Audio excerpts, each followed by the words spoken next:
Beginilah kondisi terkini kantor Balai Kota Makassar saat lockdown selama 3 hari yang dimulai dari tanggal 14 hingga 16 Februari 2022 sesuai arahan Sekretaris Daerah Kota Makassar Selasa pagi. Tidak ada aktivitas selain Satuan Polisi Pamong Praja yang berjaga-jaga di depan area pintu masuk Balai Kota.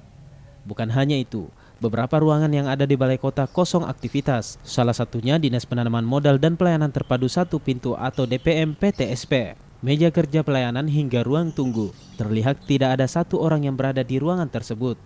Kabid Humas Satpol PP Haji Abdullah Roa mengatakan, selama 3 hari kondisi kantor sepi dari aktivitas.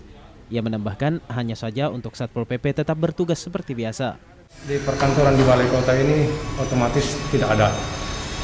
Jadi dalam hal ini Satuan Polisi Pamong Praja yang ada di sini tetap beroperasi dan tetap bekerja seperti biasa.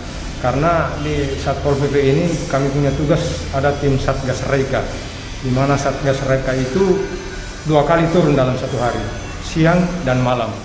Abdullah menambahkan, proses penyemprotan dilakukan setiap pagi dan sore selama kantor Balai Kota dikosongkan sementara waktu. Rusmawan Dirara, Sulawesi TV.